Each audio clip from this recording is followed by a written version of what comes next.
So every 2 years in the pastel deserts of Tucson, Arizona, there's a gathering of about 600 or so people who are really interested in understanding one of the hardest and most interesting problems, which is what is the basis of consciousness. And one kind of very unique thing about this conference is that it brings together people from many different traditions. So scientists, philosophers, spiritual seekers, therapists. And so it's kind of a very interesting venue because people who have very vastly different kind of structures from which they're coming to study this problem come together and try to figure out a solution. And Stuart has kind of a very key role in developing this conference, and it really reflects his own kind of approach to studying consciousness as well. So he started becoming really interested in consciousness in the 60s, and soon thereafter went into medical school where he studied cancer. And one kind of very interesting thing about his studies with cancer cells is that he realized that the seemingly trivial operation of a cell separating into two cells actually requires great finesse. Somehow the genes that are tugged apart and separated into two cells land there with a great precision, which, while we take for granted, is something that goes horribly awry in things like cancer. And it seems like microtubules play a very key role in achieving this very precise separation. And around that time, Stuart found out that these microtubules also play a very key role in structuring the very complex dendritic and axonal structure of neurons. And looking at the way that these microtubule subunits tessellate with each other struck Stuart because it reminded him of computer matrices. And that actually started many decade-long obsession for Stuart in this realm, and slowly he started piecing together his ideas of this very beautiful structure that is pervasive throughout neurons, and tried to come up with ideas of what it might be able to achieve for neurons. And at that time started reading some of the stuff by Penrose. And Stuart and Roger were great complements to each other because whereas Roger had this beautiful kind of mechanism for computation that didn't have a structure, Stuart had this structure in mind that didn't have a mechanism, and so it started a very fruitful collaboration. And so here you'll hear some of the ideas that Stuart's been developing for decades, and interestingly enough, in many neuroscience departments, all of this stuff is very foreign. So for example, very few of us have actually picked up any of the ideas that Stuart will be presenting today because we're very firmly kind of wedged in this idea that spikes somehow mediate some and are sufficient for explaining all of this very profound experience that we're all having. So we really look forward to hearing what Stuart has to say. Thank you, Stuart. Thank you, Gotham. Thank you all for being here. Thank you. Great turnout. So I'm a bit of a heretic being kind of outside the main field of neuroscience, but I followed it very closely. And my topic, quantum cognition and brain microtubules. And what you see here is a neuron. There's the nucleus. And the yellow are the microtubules, and red are actin. And basically, the key point is that most everybody looks at what's happening at the membrane and ignores what's going on inside. So in medicine, in my field, that'd be like being a dermatologist and forgetting about everything else. So let me begin by picking, taking issue with some conventional wisdom in cognitive neuroscience. These are kind of basic tenets of cognitive neuroscience that I've observed that I think we have to challenge. So the first is that consciousness emerges from complex synaptic interactions among many simple neurons. The second is that relevant neuronal information is completely membrane-based, based on the Hodgkin-Huxley neuron. That synaptic strengths mediate memory and learning, synaptic plasticity, Hebbian learning, LTP. And that classical Bayesian probability mathematics governs cognition. And this challenge is a fairly new one. So the bottom line and solution to all these issues is to consider a finer scale of information processing in the neuronal cytoskeleton. So I'm giving away the punchline here is that I think we need to go down to this level to find the roots of cognition and consciousness. So let's look at the first one. Cognition emerges from complex synaptic interaction among many simple neurons. So here's a biological neuron. Here's what computer scientists view as a neuron. And here's kind of a toy neuron. And basically integrate and fire. So the dendrite and cell body integrate inputs, usually thought of only at the membrane, but I will challenge that because I think it's happening inside also, to a threshold at the axon initiation segment to fire an output or spike. And generally, the dogma is that the spikes are the currency of the brain, of cognition and consciousness, although local field potentials, EEG, dendritic synchrony, come from the other side. I would say that really consciousness and the important aspects of cognition are happening in the dendrite, and the firing is just conveying the information from that to the next synapse, the next layer. So if we make a network of, if we make a network of these toy neurons at the bottom, like this, and put inputs at the left and have outputs, and this is like a poor man's cheap simulation of a neural network, you can see that we get simple neurons either firing or not firing, and we get different outputs, and depending with synaptic plasticity adjustment, we can get learning. The basic idea is that cognition stems from complex computation among simple neurons, spiking. However, when you think about it, single-cell organisms perform fairly complex cognitive functions. So here's a paramecium. One cell doesn't have any synapses. It bounces into an object and goes a different way. It avoids predators. It avoids obstacles, as you can see. It finds food. It finds a mate. It has sex with a partner. Over here is an X-rated picture of two paramecium coupling. And interestingly, the only time they're absolutely still is during sex. So there they are. And how do they do that? Well, they move around and they sense by these hair-like projections called cilia, which connect to internal cytoskeleton.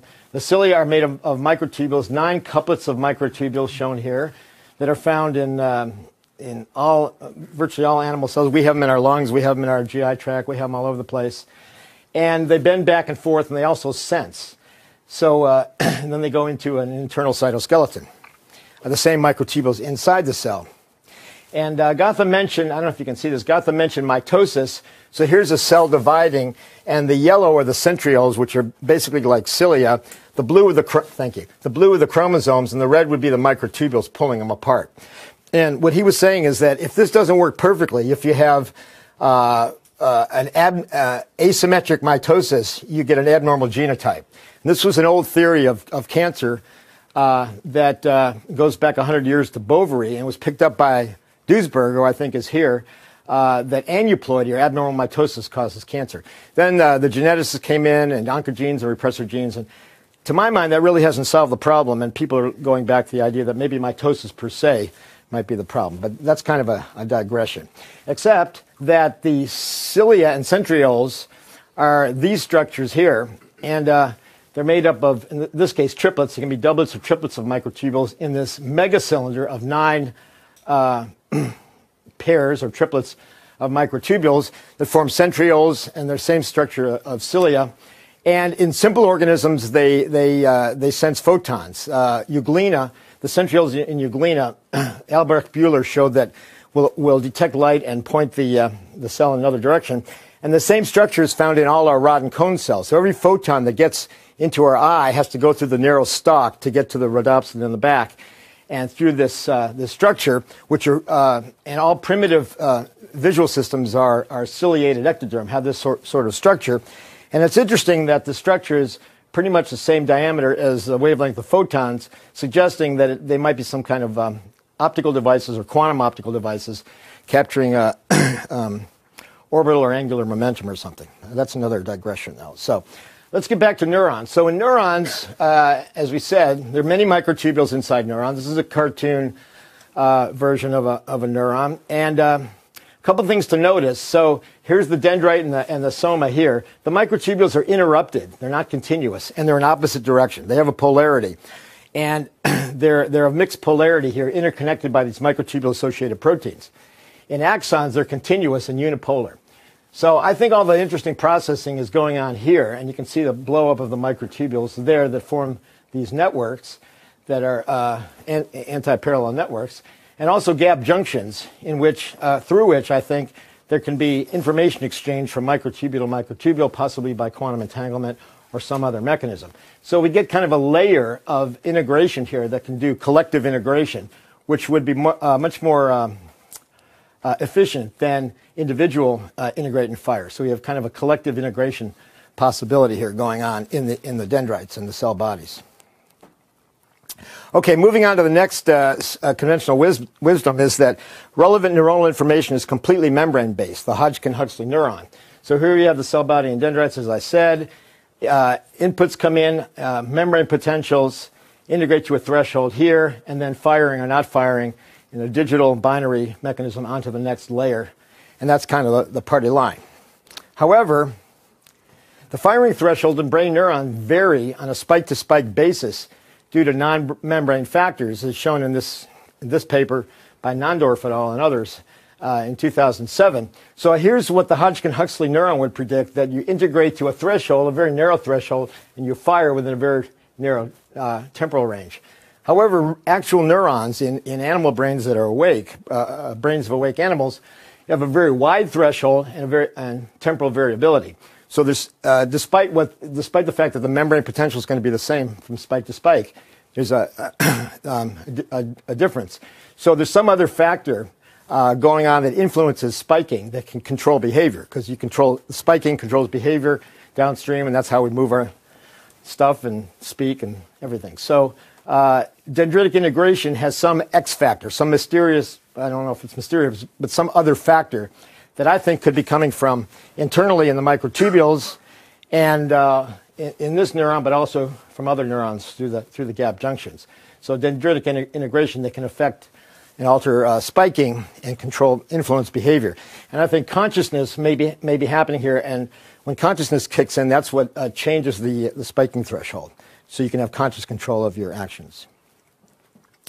The next objection is to synaptic strengths, mediate memory, Donald Hebb, LTP, the idea that the proteins usually thought of as postsynaptic change their sensitivity, and as the sensitivity goes up, threshold goes down, and this synapse becomes more likely to be activated, and that's how learning occurs. However, these proteins are transient. They last hours to days, and memories can last lifetimes. So where's memory stored? That's a good question. Now, you could say, well, that's in the membrane proteins, it just gets replenished. So how does it get replenished? So here's a neuron, and this is actually a dendrite. This is the axon here. And membrane receptors and enzymes and proteins and stuff that need to get transported from the cell body where they're synthesized down to a synapse here or anywhere are transported along microtubules by a process called axoplasmic transport, or dendroplasmic if it's in the dendrite, by motor proteins, kinesin and dynein, which move along a track and carry the membrane proteins to the right place. So remember, these microtubules are interrupted, so they have to kind of jump tracks and change tracks many times, and then you come to a branching point and they have to decide where to go. So which synapse needs it, there or there? Well, how do they know where to go? Especially since the microtubules are disrupted. Well, it turns out that tau, the famous tau protein from Alzheimer's disease, guides the motor proteins and tells them where and when to get off. It's like traffic light. And I'm sorry I don't have the reference from this paper. It was about 2 years ago. And it tells the motor proteins where to get off. So it's the tau protein that's the traffic signal guiding synaptic plasticity. So you could say, well, the intelligence is in the tau. Well, maybe, but the real intelligence is where the tau is bound on the microtubule lattice. So the information seems to be embedded in the microtubule lattice, binding the tau, and then that guides the motor proteins. So it's not all membrane synaptic plasticity. And as you know, in Alzheimer's disease, the tau falls off, and microtubules depolymerize, and you get Alzheimer's disease. You lose memory, cognition, and eventually consciousness. And now everybody talks about the amyloid plaques, where the genes point to, but the amyloid plaques per se don't cause cognitive dysfunction. We had a recent paper with Rudy Tanzi, who is the Alzheimer's expert at Harvard, and he actually discovered most of the genes for the amyloid plaques, but he believes that it's a problem in the neuron, in the neurofibrillary tangles. So here's a microtubule, and the tau falls off and the microtubules destabilizes. and falls apart. Now, it could be that the microtubule destabilizes and then the tau falls off. And one of the possibilities is that we found that zinc, Rudy found that beta amyloid sequesters zinc, lowers the zinc levels, and when you lower zinc levels inside the neurons, you destabilize the microtubules. You don't have this strong force. You have a weaker force binding them together. So low zinc by beta amyloid sequestration may mediate Alzheimer's disease, the bottom line being that your microtubules destabilize. If your microtubules fall apart, you lose cognition. Oops. So, where is memory stored? One thing we know about it is from LTP, long-term potentiation, is that when calcium comes in through synaptic activation, calcium activates calcium calmodulin to form a holoenzyme called calcium calmodulin kinase 2, CAMK2. CAMK2 then binds to microtubules and distributes around that whole neuron and neighboring neurons through the dendritic arbors quite rapidly. And CAMK2 can phosphorylate targets. The question is, what is it phosphorylating? Because that would be a source, a site for memory storage. So CAMK2 is a very interesting molecule. Here it is before it gets activated. It's hexagonal, snowflake shaped. Here we're looking at the top of it, and here we're looking at a side view. Then calcium comes in, and calcium causes it to extend these legs, or arms, I call them legs. Kinase domains are called, from this association domain, 6 above and 6 below. And each of these legs can phosphorylate a target, and or not. So you can think of it as a bit. So each of these legs is a bit, and the phosphorylation sites are here. They're actually on the upper part of the foot, if you want to call these feet. And somehow that phosphorylates something which would be a good candidate to store memory. Well, what do you think it phosphorylates? So here's all these microtubules. You can't avoid them. We know that CAMK2 binds to microtubules. So the question is, how does CAMK2, activated CAMK2, relate or bind to microtubules? And the answer is perfectly. There's a perfect match. And this we published in this paper, where if you take the CAMK2 and you overlay it on the microtubule lattice, there's two types of lattices. That's the A lattice and that's the B lattice. Either way, because of the play in the legs, they match up perfectly. And the 6 kinase domains can match 6 tubulin dimers in a hexagonal lattice. And each of the 6 can phosphorylate or not phosphorylate. So you have 6 bits of information conveyed from the synapse to the microtubules via CAMK2. And ordered arrays of bits are called bytes. So basically you have a byte of information potentially conveyed from the synapse to the microtubule by CAMK2. So this is what the force field looks like. It shows that they will bind. And here we show the CAMK2 having landed on the microtubule. And here we show how the phosphorylation occurs. There's 2 mechanisms. One is through the C termini, and the other is by unfolding of the kinase domain.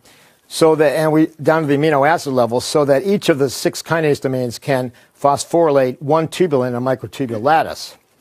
And this gives rise to potential for an enormous amount of information. So here we have 3 possible ways to look at this. One is the top 2 are in the A lattice, and the bottom is the B lattice. The top one, we just go by dimers, and the bottom 2, we go by monomers. So you can phosphorylate this one or this one in a monomer, for example.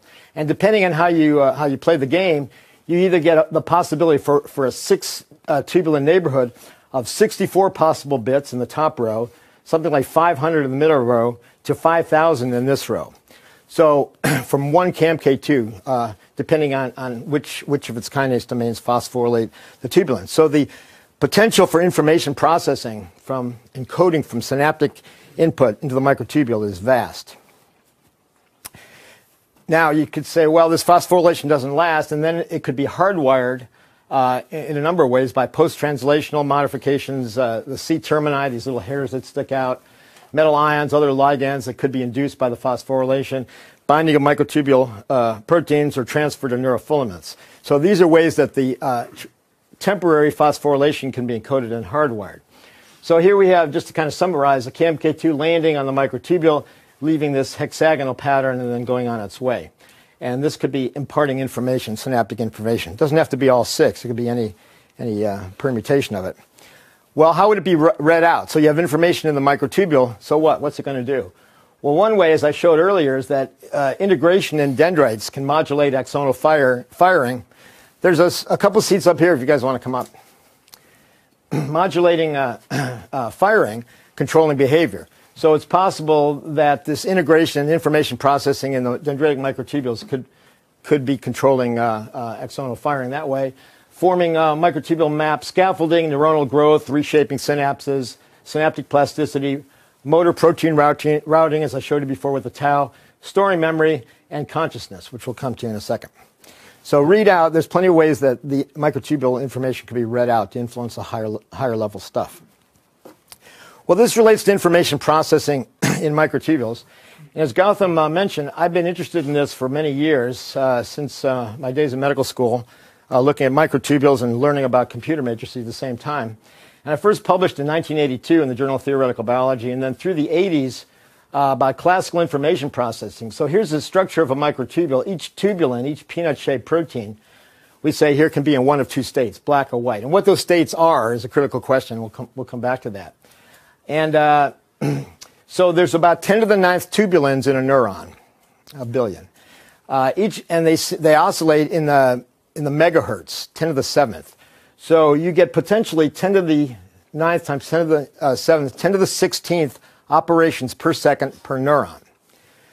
This is very disconcerting to my AI colleagues because they claim that the entire brain is 10 to the 16th operations per second, something like that. 10 to the 11th neurons, 10,000 synapses, 1,000 per second. They get 10 to the 16th for the whole brain. So they say, well, when we have a computer in silicon that has 10 to the 16th operations per second, we'll have the equivalent of the brain, the singularity, everybody would be wonderful.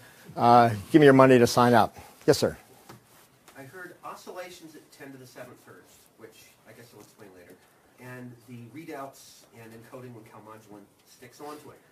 Does that sticking on and off happen at 10 to the 7th? No. Also, or are those different things? I think those are different time scales. Yeah, but once the memory is in there, it can participate in the ongoing oscillations and upgrading of a cellular automata, which is basically what the early idea was that it's like a cellular automata or molecular automata where each tubulin, by dipole interaction, that's what this model is based on. We've gone to a slightly better model recently, but cellular automata where the dipole of each interacts with its neighbor at discrete time steps, the megahertz being the discrete time steps, and it updates roughly in the millisecond or megahertz range.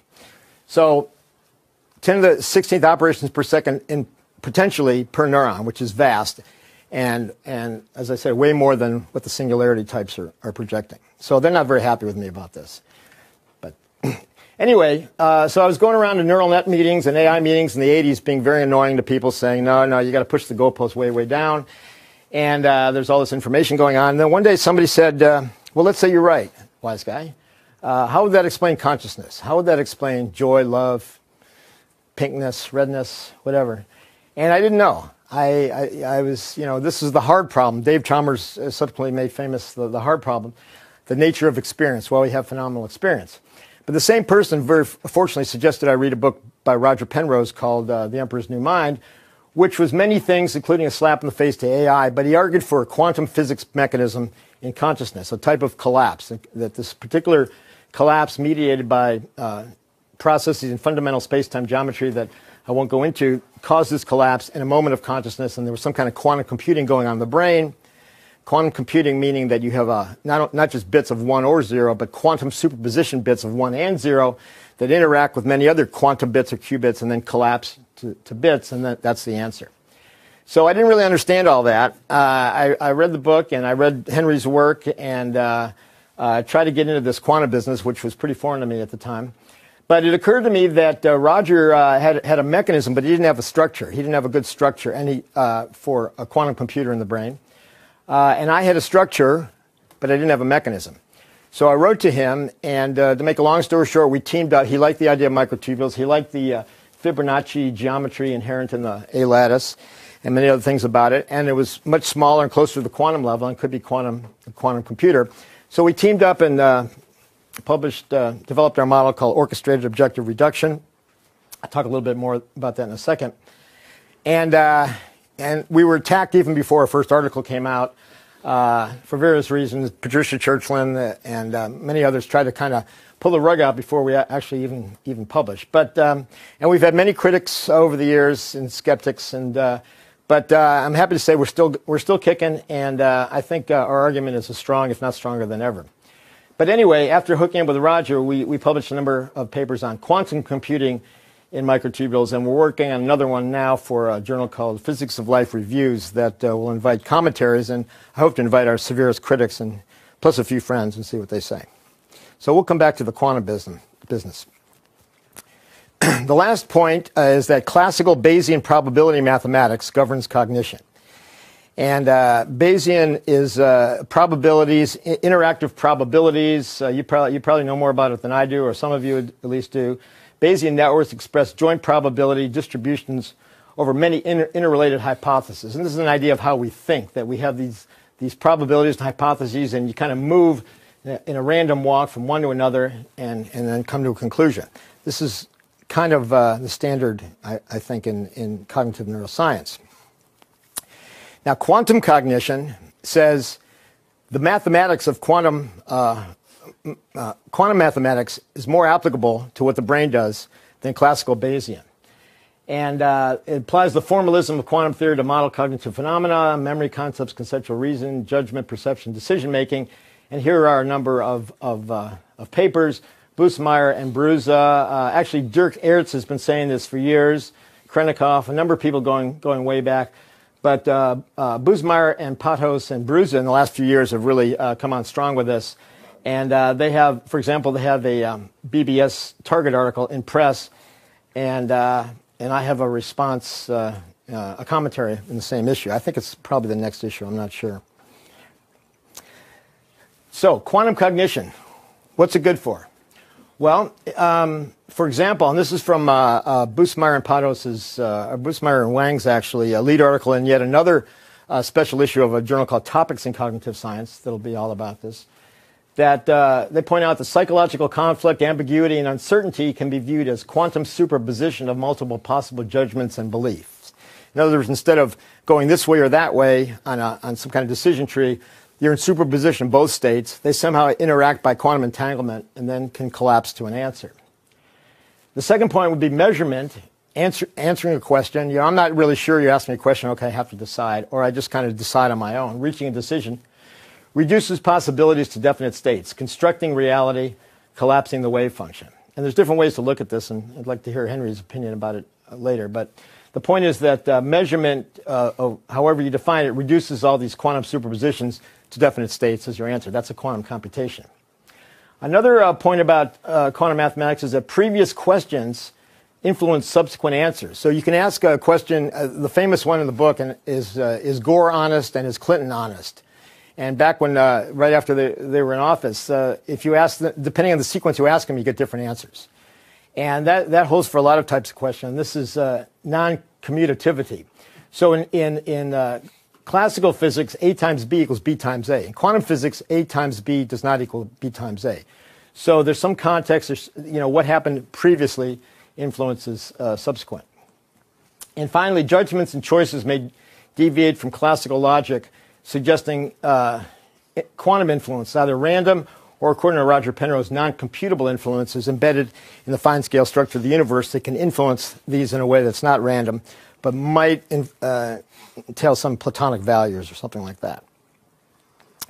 Okay, so quantum cognition is this mathematical approach, and from Wikipedia they say, well, the field clearly distinguishes itself from the quantum mind, as it is not reliant on the hypothesis that there is something quantum mechanical about the brain.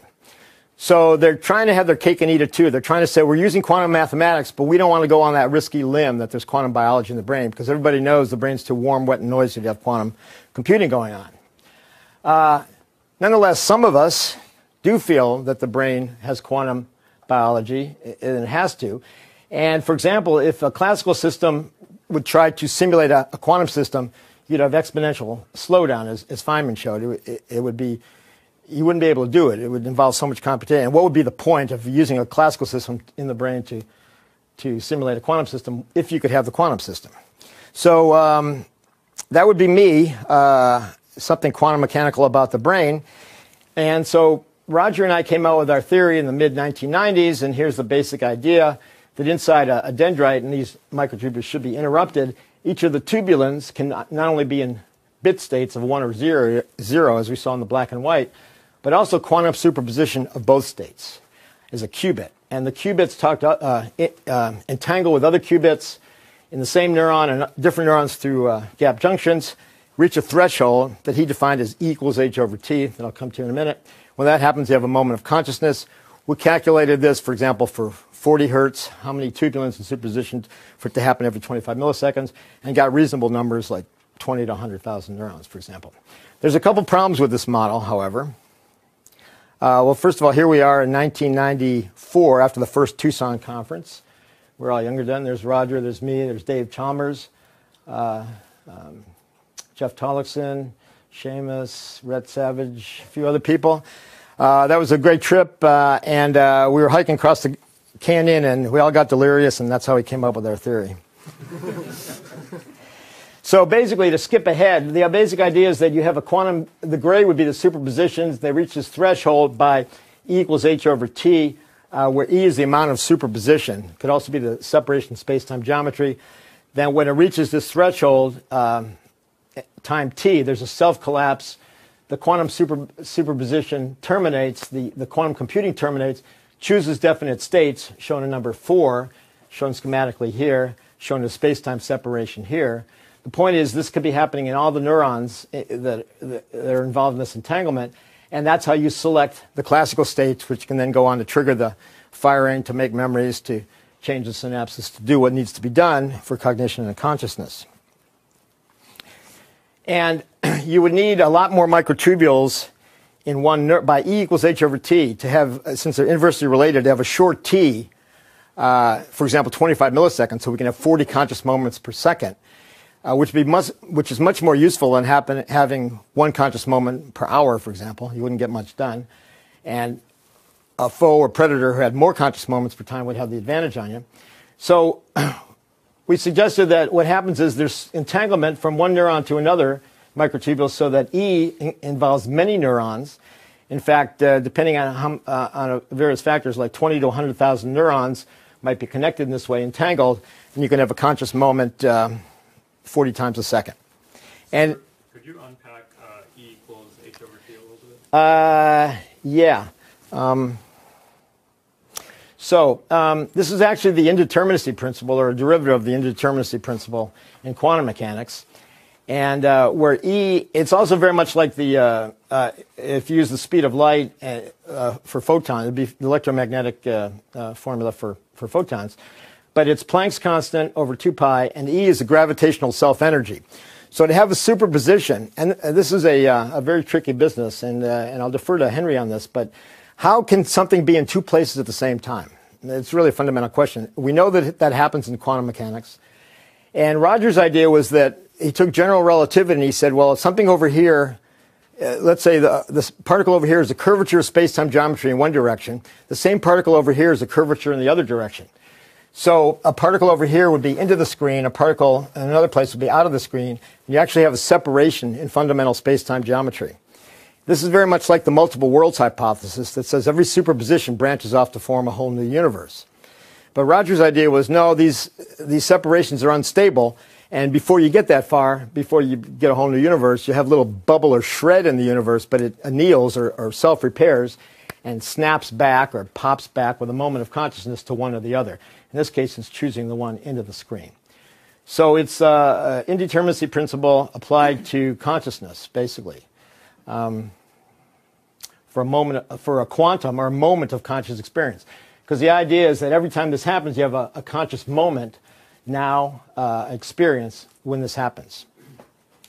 But it also chooses classical states in the microtubules which can, run the neuron. So we connect many microtubules and many neurons through gap junctions by entanglement. And I mentioned the gap junctions. And I just want to say that Gautam was telling me last night, well, I saw his talk at Neuroscience about traveling waves, traveling patterns in hippocampus.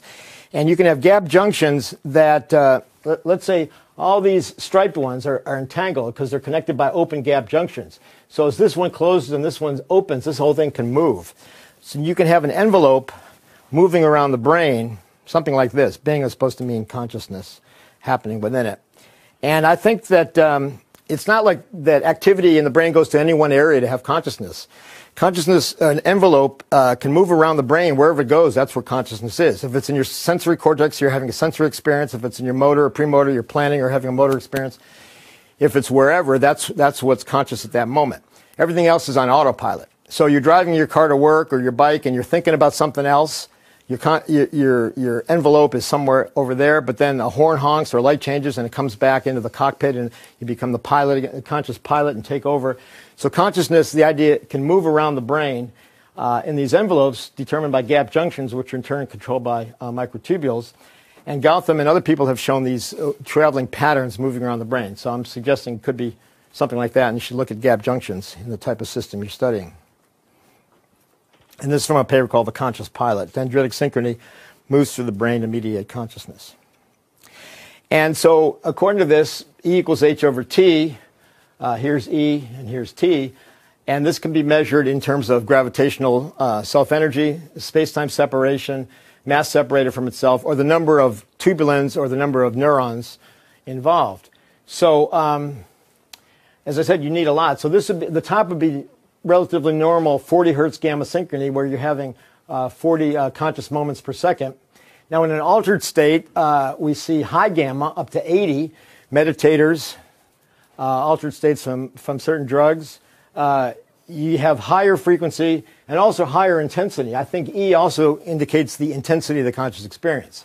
So if you're just kind of dozing and you're having only conscious, 4 hertz conscious moments, the intensity is pretty low. But then something arousing happens, and then you go into the 40 or the 80, you're having more conscious moments per second. And we could even have nested gestalts of, say, delta waves enveloping a series of gamma waves. The point is that consciousness is a sequence of discrete moments. The moments, in our case, are proposed to be quantum state reductions by E equals h over t. So, our theory, again, was criticized. One objection being, well, the brain's too warm, wet, and noisy. If you try to build a quantum computer in a laboratory, you need absolute zero temperature, because any slight vibration, thermal interaction, will disrupt the delicate quantum effect. Therefore, forget about it in the brain, because the brain's too warm, wet, and noisy. And we said at the time, well, the brain, biology's had billions of years to figure this out. Give it a break. It probably evolved a mechanism, although we weren't quite sure what it was at the time. Nonetheless, it was a valid objection we took seriously. Fortunately, the last 6 years, there have been a number of findings in biology, quantum biology, showing quantum coherence, significant functional quantum coherence. I mean, everything's quantum if you go down low enough, but we're talking about it at a functional level. And including groups here at UC Berkeley, Brigitte Whaling and Graham Fleming, working on photosynthesis. So it turns out in plants collect photons, you can see that at the top, into a light harvesting complex, transmit the energy in some way to a reaction center, which turns it into food, which we eat. Without this, we wouldn't be here. We wouldn't have it wouldn't be animals, it wouldn't be anything. So, of course, you want this energy to be transmitted at most efficient way possible. Otherwise, you'd be losing most of the energy. So these people, including those here at Berkeley, showed that in this protein, there are these chromophores made of aromatic rings with a metal. I forget which metal is in them. And what they found was the electronic excitations go through all possible paths at the same time. That's how it's so efficient.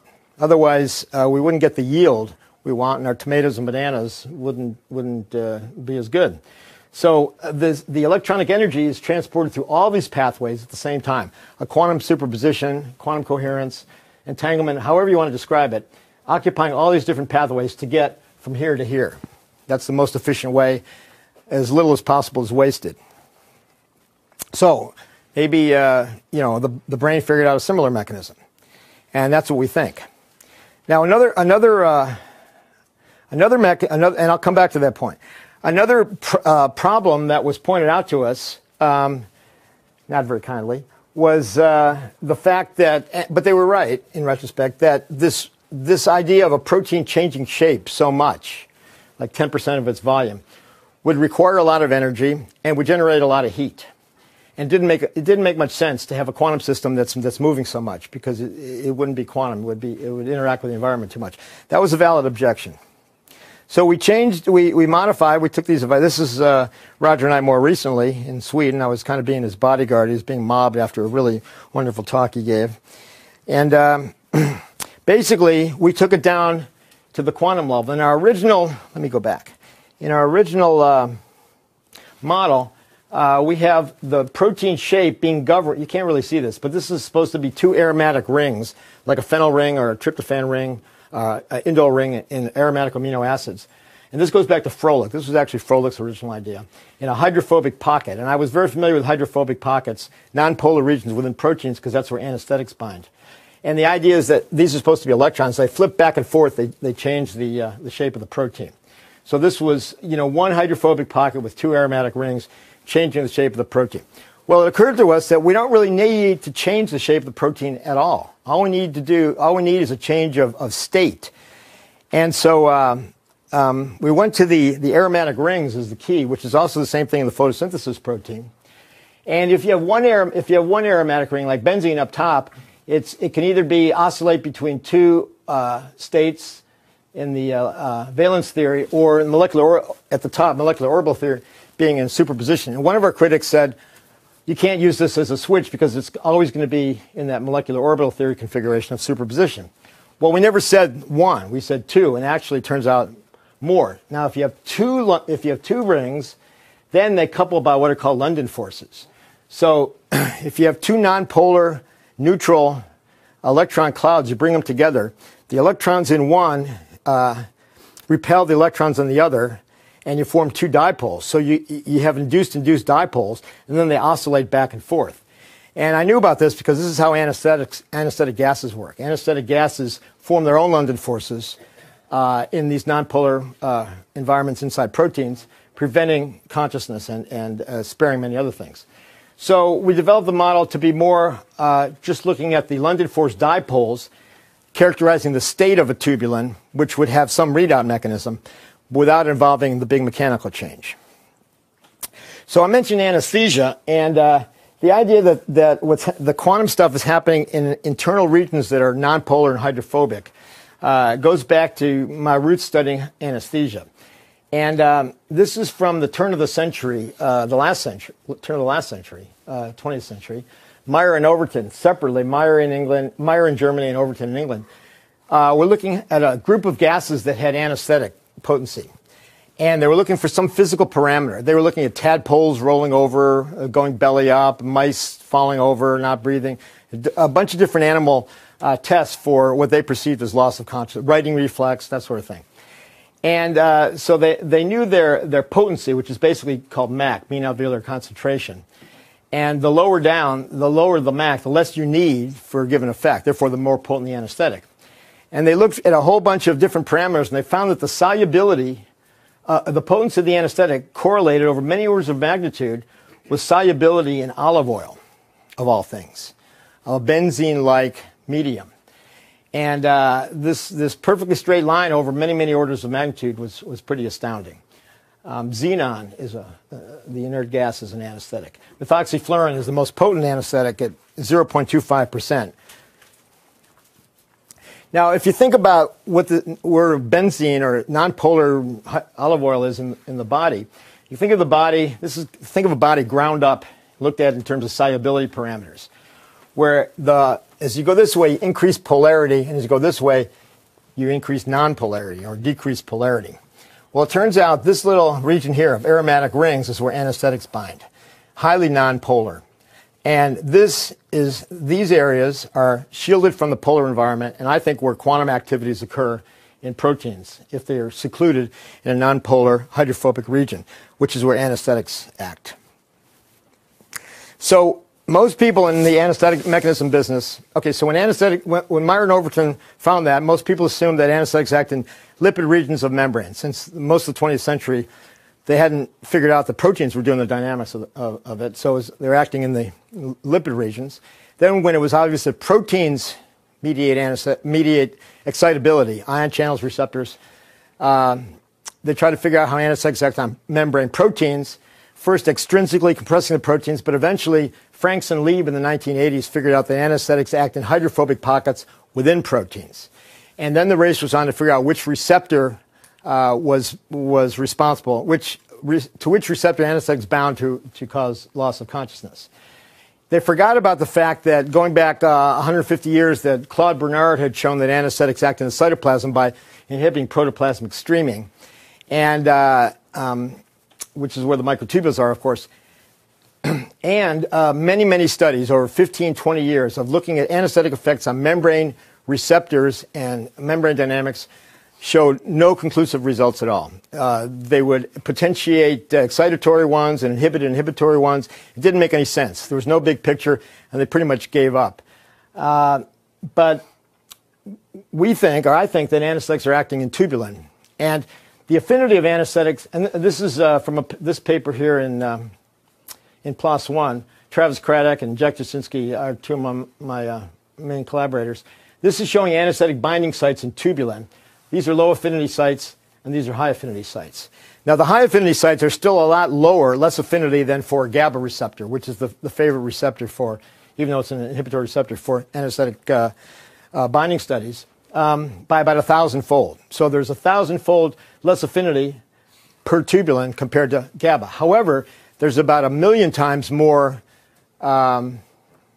tubulins, well, maybe not 1,000,000. There's 1,000 times more tubulins per neuron than receptors, and there's at least 8 high affinity sites. So at clinically relevant concentrations, there's every tubulin has probably 1 to 2 anesthetic molecules bound to it, regardless of what's happening at the membrane. So my argument within the anesthesia mechanism field is that anesthetics are, and I was kind of intimidated and backed off of this, but I've been thinking about it in recent years and more studies, and they're looking at membrane receptors as more and more futile. So I'm becoming more and more convinced that the primary site of anesthetic action is in tubulin to inhibit consciousness. Okay, so where in tubulin? So this is a picture of the aromatic rings in tubulin. Let's see. So purple is phenylalanine, blue is tryptophan, green is tyrosine, and up there also I've got structures of serotonin, dopamine, and DMT to show you that they're all very similar. DMT and serotonin have this indole ring, the same as tryptophan, and these are very similar to the ring structures that the photosynthesis people have found that have the electronic quantum coherence. And here are the high affinity binding sites for tubulin, and you can see they're very close. It's pretty much hard to miss being close to these aromatic rings. So what we think is that it's a topological quantum computer, which means it's not the state of each tubulin that's in superposition, but the pathway.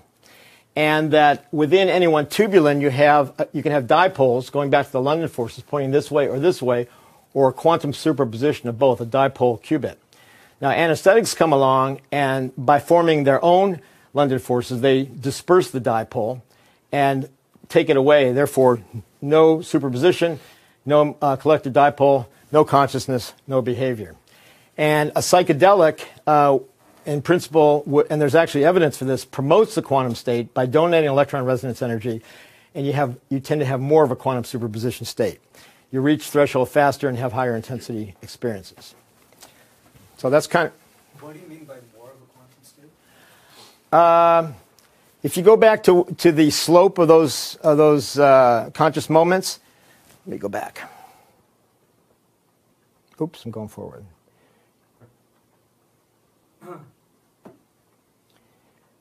So, for example, the top would be normal consciousness. This is kind of drowsy consciousness. So just look at the slopes. That's normal. So if you have more of a quantum state, you're going to have a steeper slope. And you get to a higher E before reaching T. So we're assuming E is proportional to experiential intensity. So you're having more conscious moments per clock time, which would make the outside world maybe appear slower. And each one is more intense than it would under normal circumstances. So does that mean that there's more of an E? Yes. And so what does that mean from a quantum physics perspective, that there's more? There's more space-time separation. There's more separation of the dipoles, of the tubulins, or whatever the material is being separated from itself. So it reaches threshold faster. It just increases the slope. And there's evidence from the 70s by Kangan, Green, and Saul Snyder, the guy who discovered the opioid receptors, where they looked at a series of phenylethylamines, which are psychoactive drugs, to a receptor, and they found that the potency of the phenylethylamines was directly proportional to their ability to donate electron resonance energy to the receptor. So the drugs, I think, enhance the electron resonance, enhance the tendency to go into a quantum state, enhance the transition probability between dipoles, which pushes it more to a quantum superposition state. So they actually showed that it actually binds to tubulin? No, this is on some other receptors. But we're trying to do that experiment. Yeah. In fact, DMT is endogenous. It's in all our neurons. It's all over the brain. What it's doing there, who knows? But we're trying to see right now if it binds to tubulin or not. I mean, everybody assumes it's a 5H2A receptor, binds to the membrane, but we don't know that. And there's a lot of reasons to think that there's a lot more to these drugs than just binding to membrane surface receptors, as there are for anesthetics. And then the tubulin are both in the cell wall and in the cytoplasm? Only cytoplasm. Only cytoplasm. Well, there used to be thoughts that they were in the membrane also, but I haven't seen that lately, so I'm not sure that's true. I look at them as strictly in the cytoplasm. But they could be entangled or in quantum superposition with membrane proteins also. And they could be in direct contact through actin and G receptor, G coupled proteins, et cetera. But I'm thinking of them in the cytoskeleton, where you want a quantum state to be isolated from the environment. So you don't necessarily want it at the membrane surface where it's going to be, bombarded with chaos and noise from the outside. You want to seclude. So inside the neuron, it's secluded, and then within the tubulin, in these hydrophobic nonpolar regions, it's more secluded, therefore protected from decoherence.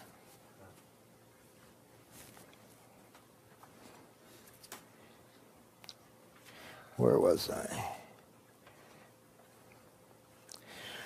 Okay, well, this is sort of the same thing.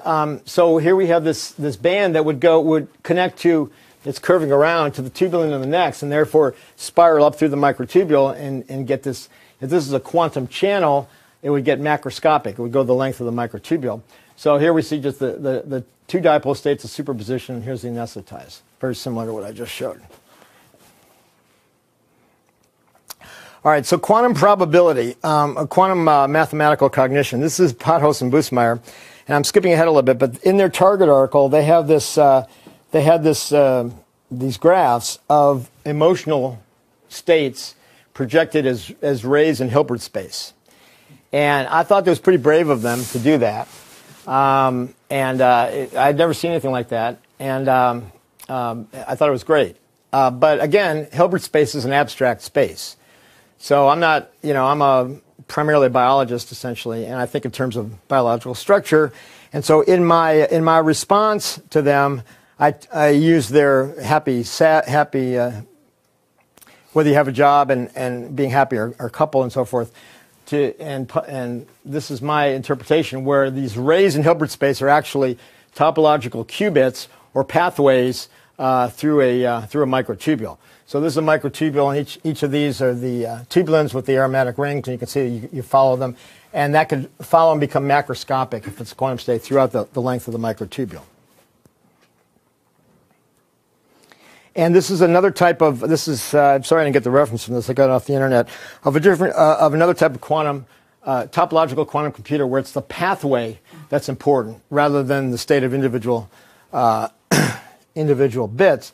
And in fact, if you go back, so one of the points of this is if one of these tubulins gets knocked out of whack and gets decoherence, you don't lose the whole quantum state, because it gets pulled back in by its neighbors. So a topological qubit is much more efficient than an ordinary qubit of a particle. And in fact, a lot of people are, in the quantum computing people are looking for topological quantum computers. Kitaev and Friedman and these guys, they're looking for the right structure. And I think the microtubules may have evolved as topological quantum computers with these lattice trajectories representing information. Now, if you do this, you lose information capacity because instead of each of these being a bit, the number I was bragging about before of 10 to the 16th would be a lot smaller, but still way huge. So that's not a problem, I don't think. So we probably should wrap up. Okay, just about done. Okay, so another way to look at this is Feynman's path integral, and maybe Henry can comment on this. That particle going from point A to point B occupies all possible paths in between, very much like in the photosynthesis where the electron goes through all those chromophores. And if you put it in a lattice, you get what's called the Feynman quantum chessboard, or quantum walks through all possible pathways. And compared to a Bayesian network where you're doing random walks from here to there to here to there, here to there, in a quantum bit, you'd be taking all the pathways at the same time and then collapsing to the optimal one. So that's the Feynman quantum chessboard, and we can do the same thing in a microtubule and have different pathways and getting patterns. So how would that pattern scale up to the whole brain? And I'll briefly go through this concept of scale invariance or fractal, one of our fractal-like brain processing structures. Marcus Raichle, Dante Chialvo, Bullmore, Van de Velde, all these, a number of people have been talking about this the last 4 or 5 years in electrophysiological terms. If you measure different scales, different time scales and spatial scales, and go down, you get the same pattern repeating. It's like a fractal in some way. Self-similar electrophysiology, holographic maps in hippocampus, fractal eye movements, distributed memory going back many years, small world networks, grid cell hexagons, dendritic arbors, microtubule networks. So what does this mean? So we have, I think, what's basically a geometric, perhaps hexagonal lattice. And if we get to grid cells in the entorhinal cortex, we have this same hexagonal lattice that really is hard to explain, where the animals seem to know where they are in the spatial domain in a grid. And if you look at different layers, you get the same hexagonal pattern at different scales, kind of like a Google map zooming in and out, suggesting some kind of fractal holographic type arrangement of spatial identity, which reminded me of the Library of Babel, which I read, I think, when I was in college, of a vast library of hexagonal rooms, which seemingly meaningless, but every possible ordering. And there's the Library of Babel, which I think there may be some kind of hexagonal fractal process or geometry going on in the brain. So, to conclude, first, I think we need to consider a deeper scale, finer scale, deeper order of information processing in intraneuronal microtubules to explain cognition and consciousness. Mental activities match quantum mathematics more closely than classical Bayesian mathematics. And you could take the argument, well, the brain's classical, but it simulates quantum, but that doesn't really make sense. As I was saying earlier, if the brain walks, swims, and quacks like a quantum duck, it's probably a quantum duck. Topological quantum computation and dendritic somatic microtubules of integrate and fire brain neurons can regulate firings and control behavior. So I think the essential features of consciousness may well be in dendrites and cell bodies, controlling firings. And consciousness and cognition are likely to involve scale invariant fractal-like representations from microtubules on up. The people who are studying this electrophysiologically stop at the neuron, but I think they have to go further down. And finally, neurological and psychiatric therapy should target microtubules. So, for example, postoperative cognitive dysfunction, we have this problem in anesthesia. Occasionally, elderly people who may have Alzheimer's or even if they don't, aren't quite the same after anesthesia for a while. And there's many reasons, the surgery, the stress, so forth, but there seems to be an effective anesthetic. And if they're disassembling microtubules, that can contribute. Alzheimer's would be the same thing. Concussions, which are epidemic in sports right now, there's a recent finding that the microtubules are shattered in neurons in concussion. Of course, if you have a brain injury, you want to promote microtubule activity for synaptic plasticity, for regeneration of neurons or regeneration of synaptic connections, upkeep and maintenance of existing ones and making new ones. And as far as psychiatric therapies, who knows? Maybe depression. So one therapy I just want to mention that we're looking at is transcranial ultrasound. Ultrasound is used for imaging virtually any part of the body. You know, babies in the uterus. We use it in anesthesia to look for blood vessels that we want to stick and nerves that we want to block and so forth. But a guy named Jamie Tyler a number of years ago, there's transcranial electrical, transcranial magnetic stimulation, not to mention all the invasive stimulation techniques. He started doing transcranial ultrasound and found behavioral and electrophysiological effects in animals. And, as Andrew tried it, and it got a very interesting effect, actually. When you do it, you don't feel anything for about a minute, and then you kind of get a buzz, to be honest with you. And it was kind of interesting. And so we did a study that's coming out in Brain Stimulation, I think in the next month, of a transcranial ultrasound effects on mental states, a pilot study. We did a very simple study.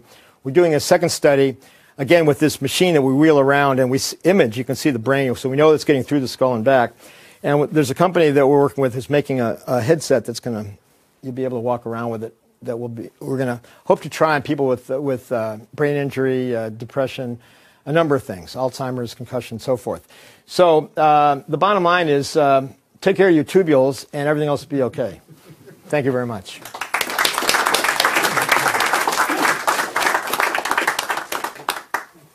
Sean.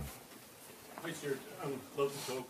Just one or two minor points before I get into the major argument. Duisberg is indeed here, despite repeated attempts to get rid of him. But he has moved on from oncogenes to a more dogmatic emphasis on aneuploidy, and it looks like he's correct. Yeah, I thought he was always an aneuploidy, but he got in trouble for something else. He did for HIV. Yeah. He's probably right about that as well. But the second one is with respect to the Hodgkin-Huxley model.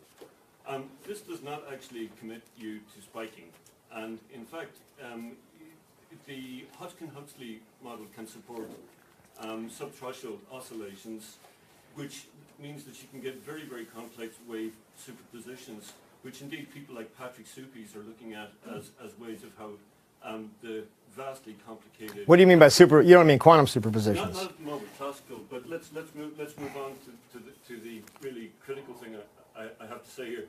I did some.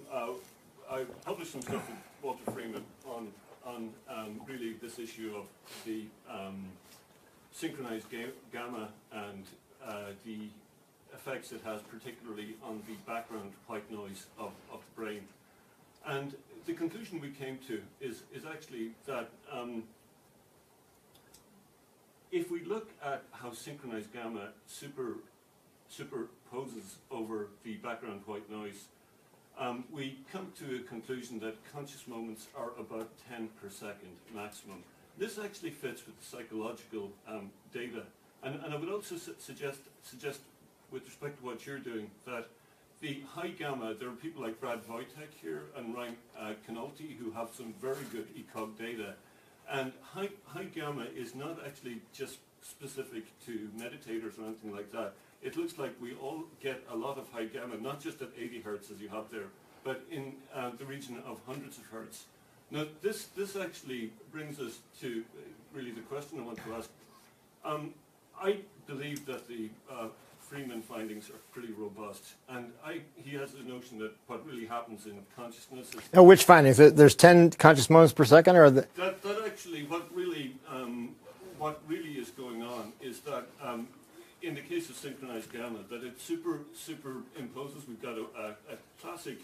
We can do this with look at it as a signal processing problem, and actually we find that you mentioned Marcus Reichley, okay? Marcus Reichley's work on dark energy of the brain, okay? Default mode. It obtains here. We have about 20% of the total metabolic demand of the organism is actually consumed by the brain from moment to moment. When this superimposition happens, the metabolic demand goes down by 4 orders of magnitude. This is all solid. We have actually published this. And I'm just wondering if you're open to really a kind of different kind of model, instead of focusing on stuff like tubulin. Basically, an argument that says, right, we do know now from photosynthesis that actually at physiological temperatures we can get quantum coherence, which they told you 20 years ago was nonsense, and it turns out you were correct about that. I wonder if you're open to really a model in which we argue that consciousness is something which is, if you like, ubiquitous, and that what actually happens in particular coherent states of the brain it can actually become salient. That there are these 10 times a second or so when a conscious moment can actually exist, but it may be a slightly different mechanism to what you're talking about. Well, first of all, 10 per second as opposed to 40 per second is no problem. By E equals h over t, t is then equal to 100 milliseconds as opposed to 25. That's number one. Number two, I showed that envelope for the, I think it was delta, but where you have a number of smaller ones. For example, in visual perception, you might see shape, color, motion, meaning, gestalt, collapse. So all of the briefer ones build up to this envelope where you have a gestalt moment. And Nancy Wolf and I published that in 2001. So I don't have a problem with that. Now, if you're talking about consciousness in the universe and getting into a more of a philosophical, even Buddhist type of approach, I don't have a problem with that either. In fact, Roger, I started to tell Henry this before, but it used to be Roger and I talked in terms of avoiding decoherence until you could reach a OR threshold by E equals h over t. And he realized, and in our last paper, and in the paper we're writing now, he says that really what we see as decoherence is really E equals h over t. So if there's a superposition in the environment somewhere, anywhere, out in the air, wherever, it's going to quickly interact with the environment around it, which is random, and it will reach threshold very quickly, but it'll be random and won't have any cognition, it won't have any information. And so that is what builds the world around us, and that these OR moments everywhere. But we distinguish now OR from OR. OR meaning that there's some cognition or information that's associated with it, so that it's an orchestrated moment. It has information embedded in it, as opposed to a sort of random, non-informative moment of consciousness that's happening all around us. So it's kind of a Buddhist thing. Yeah. Thank you for speaking. I really appreciate laying all this out in a pretty coherent argument. Without getting too much into mechanistic detail, I think really what you provided is more of sort of the approach to understanding perhaps the mechanism of consciousness, maybe taking this to a different level. Now in biology we have the notion of emergent property, and so perhaps consciousness is that. And the other thing that comes to mind is getting back to qualia, which is, could this explain qualia, or is it sort of, in a sense, like what we're doing with neuroimaging, where we're sort of mapping out corollaries of conscious experience? So right. Right. What was your first? Okay, let me the qualia first. Oh, emergence. Yeah, in a sense, E equals h over t is an emergence. It defines an emergence. The problem I have with people who talk about, and I don't know exactly what you're referring to, but people have been talking about emergence for decades. That you get complex enough and something happens and you have a novel property. Like wetness from water is an emergent property, and there's a million other examples. And so you get enough complicated processing and consciousness happens. Maybe, but I've yet to see a threshold. I've yet to see a testable prediction. It's just, as far as I can tell, a hand-waving argument. You get complicated enough and something happens. Maybe that's true, but it'd be nice to have an equation, nice to have a prediction. We at least have a prediction. If E equals h over t happens, whether it's in an electron or a buckyball or a tubulin, you're going to have a moment of conscious experience. An electron might have a conscious moment, but it would take 10 million years because E is so small and be very, very feeble, not worth waiting for. But we have all this tubulin so that E gets big and T is small. Now, as far as qualia, we wrote a paper in 1996 on the hard problem, which addresses qualia. Qualia being the phenomenal experience, qualitative aspects of any conscious experience. And what we said was that since Roger had put Platonic values embedded in the fine-scale structure of the universe, we said, well, it's logical to think that qualia, or at least the precursors of qualia, redness, maybe joy, grief, or whatever, are particular configurations in underlying space-time geometry. And if there's a red rose over there, the space-time geometry in it has a particular configuration. And I perceive it, and the space-time geometry in my brain adopts that same configuration. So I'm essentially, you could say I'm entangled with it, or maybe it's just reproducing the same configuration. So the qualia occurs in my brain. So we put qualia at the most fundamental level of the universe, the same place where spin, mass, charge, everything comes from. It's, what it is down there, who knows? Strings, quantum geometry, spin networks, twisters, I don't know. And, Roger has some idea about that. Maybe Henry has some ideas. But the point is that we're ascribing qualia to or at least proto-qualia, depending on how you define it, to the most basic level of the universe, irreducible, fundamental, giving rise to these properties, just like the same level gives rise to mass, spin, and charge. Yeah? So it seems, I'm new to this, so it's going to be a very naive question. It seems like you ascribe quite a lot of computational power to even a single neuron. Yes. And there must be an observable as a result of the computation, otherwise you wouldn't have an effect. So what's the experiment that allows you to disambiguate your model from anything classical at the level of a single neuron or two? Well, I don't. I would refer you to a different type of cell, like a paramecium. A paramecium, if you suck it into a capillary tube, it escapes. If you do it again, it escapes faster and faster. It learns. It can find food, mates, have sex, if that's a sign of intelligence. It can do all kinds of things. Slime mold, an amoeba, one cell, sends out these tendrils, much like axons and dendrites. There have been a number of papers in the last couple of years about slime mold, solving equations, escaping mazes, doing all kinds of things. So how to do it for a neuron, I don't know. I'm not. That's a good question. I have to think about it. Maybe somebody else can think of it. But a single cell, I mean, the point is that a neuron is considered a 1 or a 0 in a network, fire or non-fire, and I think that's an insult to neurons.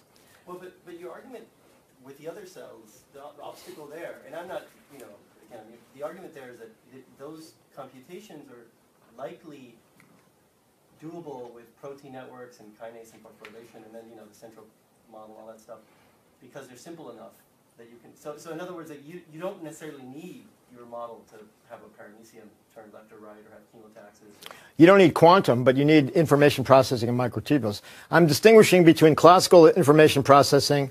I'm not saying a paramecium is conscious. I'm saying that it's using its microtubules to process information for cognition. It's probably not, it would have to be still, equals h over t. T would have to be fairly long.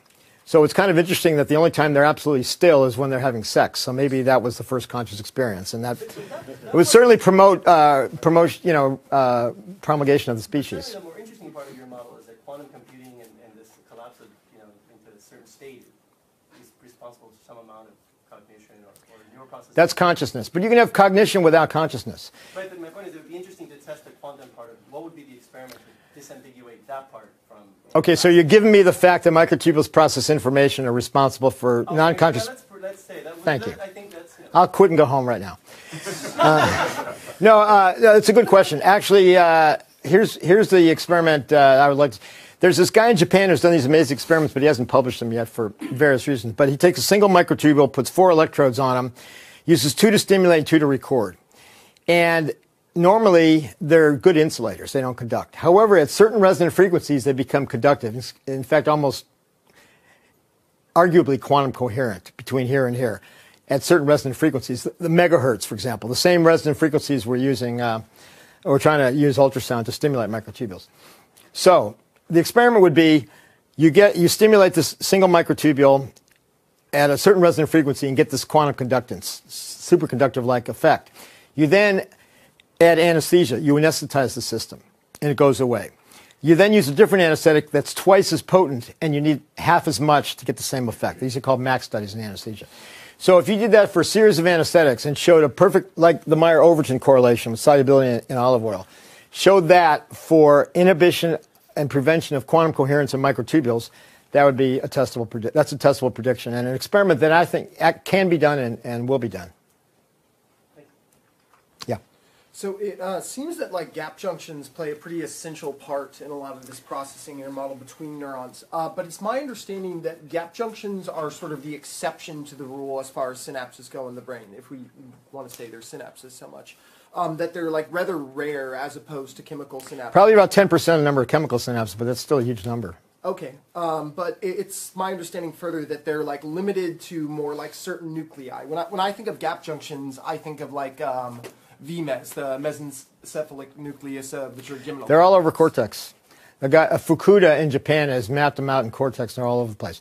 And interneurons are very rich in gap junctions, and they make dual synapses. So an interneuron will have a gap junction connection and an inhibitory GABA connection with the same neuron. So even if they're 10%, even if they're 1%, how many synapses are in their brain? I mean, you got plenty of gap junctions. And the interesting thing is that they seem to be neuron to neuron, not neuron to glia, which we first thought. At least that's the latest. But interneurons have them, and interneurons connect everything. And wherever you look for them, they seem to be there. They're in thalamus. They're all over the place. Okay, thank you. Yeah. This is exciting because in some sense it's very close to a project I worked on a couple decades ago. Certainly in terms of taking on the usual way that people look at things. So I want to see if there's a way to connect what you're doing to what that was. And what that was basically saying neurons aren't simple. They're really complex. They're tiny, incredibly fast computations happening, nonlinear ones inside dendritic trees. It's a sharpening, not an integrating.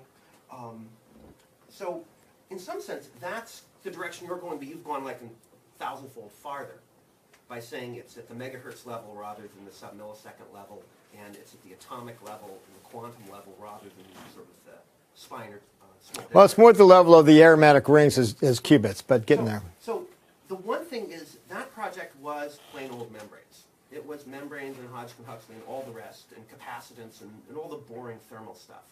And I can imagine a connection between the microtubules and, say, microdendrite computations if I knew how it is that the state of one of these things, whether it's clockwise twisting or counterclockwise or up or down, whatever you call it, how that quantum mechanical state affects membrane voltage.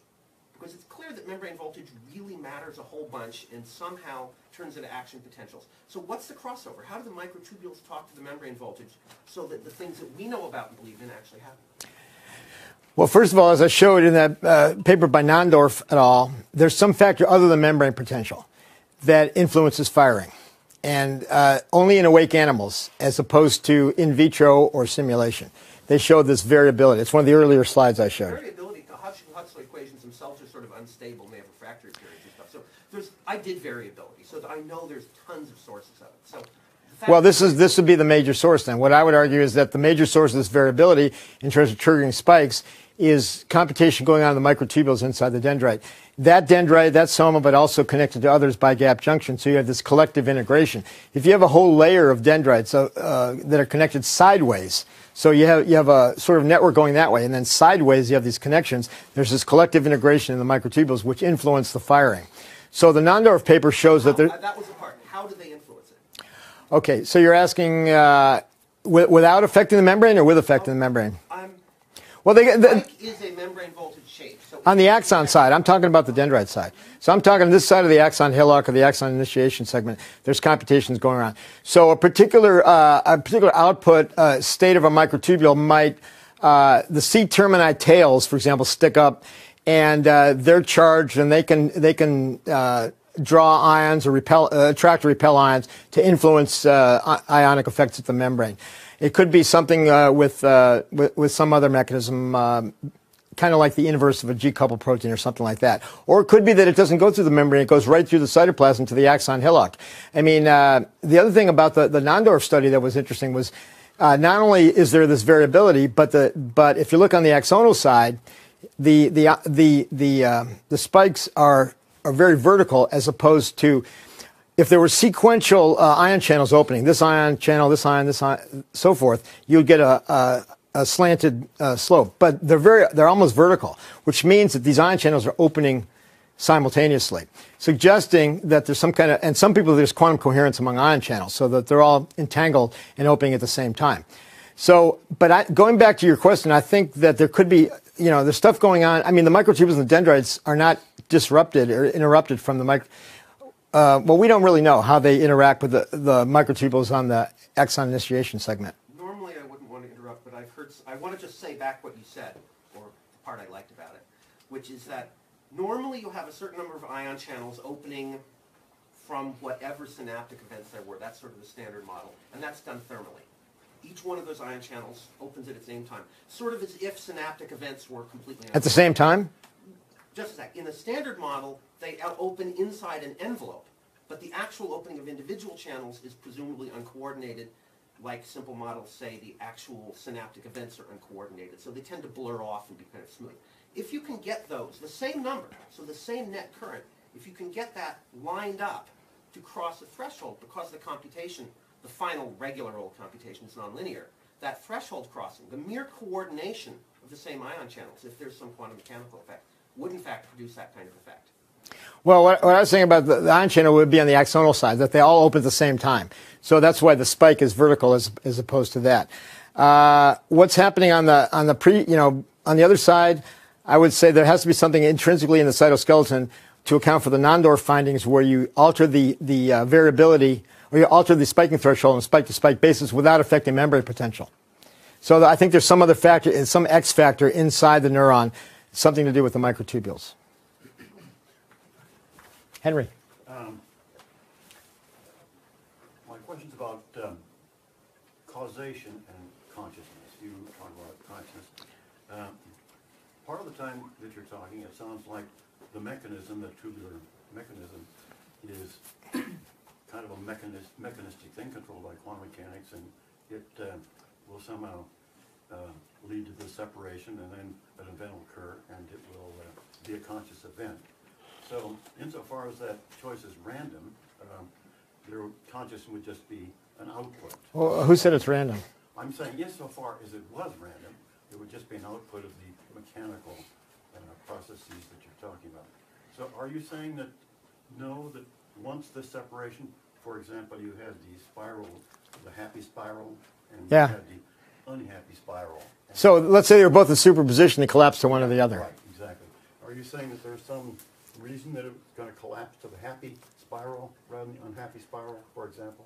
Well, all the normal influences that go into it. For example, in that paper, he talked about having a job or not having a job. If you have a job, generally you tend to be happy. If you don't have a job, you tend to be not happy. On the other hand, you might hate your job, and it might work the other way. So there'd be a correlation. Okay. An influence, right. But still, at the moment of collapse, there's some other influence that kicks in. In Penrose's view, it's not random, but it's platonic from the universe somehow, which, let's say, it would be optimistic. It tends to push into happy rather than unhappy. So that's what you're saying, that the choice that's made here is going to tend to favor your happy spirals. And it's going to favor what the values embedded in the universe that are determining. Happy, I'm just letting that the value that the universe prefers. Yeah, it's a process in that medium, and it's the medium, in this case space-time geometry, where the qualia are, where the platonic values are, way down to the Planck scale, are influencing one choice or the other. Because these two structures, the unhappy structure and the happy structure, physically look probably equally complicated, and well, they're different angles. I'm not saying that the universe knows that this one corresponds to something it values, and this other structure corresponds to something that it doesn't value and abhors, or doesn't want to make that. You're getting pretty philosophical, and I should say, I don't know if you guys know Henry Stapp. He's like belongs in the Mount Olympus of quantum physics, physicists in this area. And your view is more that consciousness causes collapse. I'm asking your view. My view is that consciousness is collapse. That consciousness is self-organizing self-reduction by E equals h over t that occurs whenever E equals h over t. And when the collapse occurs, there's some kick, some influence, kind of like a bias in a slot machine or a roulette wheel that's going to push it one way or the other, that's due to fine structure of the universe, which is where the separation is happening. And you're saying that bias, the universe favors some things over other things, namely the happy job, have a job. Yeah. Now you could say, well, why did Hitler happen? Maybe people are wired backwards. You are saying that the universe has a preference. Yes. Well, has values. Has values. Yeah.